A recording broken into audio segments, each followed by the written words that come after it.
Aujourd'hui, je vais vous raconter l'histoire de Menton et le fruit d'or. C'est un livre illustré par Émilie Kamat qui est paru l'an dernier, en 2018, en partenariat avec le Club Soroptimiste de Menton et avec la ville de Menton. Toute la ville ne parlait que de ça. Des ruelles obscures de la vieille cité jusqu'aux allées du marché se faufilait une étrange rumeur.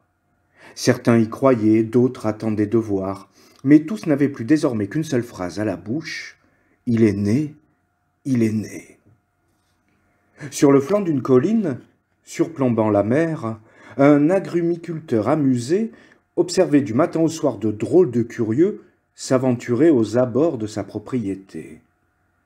Noël approchait, et on aurait dit que tous les Mentonnais attendaient leurs cadeaux, et qu'ils viendraient, à n'en pas douter, des hauteurs verdoyantes de la ville.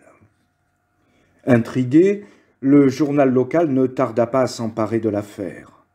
Il s'ensuivit alors une effervescence de commentaires plus ou moins ubuesques sur la taille et le poids d'un citron que l'on disait extraordinaire.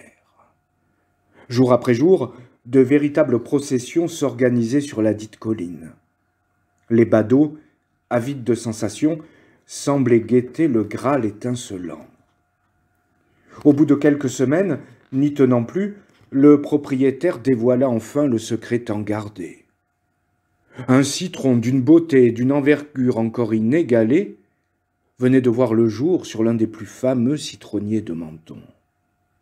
Il annonçait même, avec une certaine emphase, qu'il serait l'hôte en février prochain de la célèbre fête du citron, une véritable apothéose.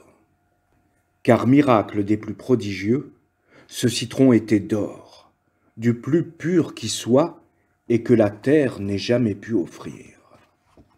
Aussitôt, la nouvelle se propagea comme une traînée de poudre. Les journaux français, européens, puis du monde entier colportèrent la nouvelle.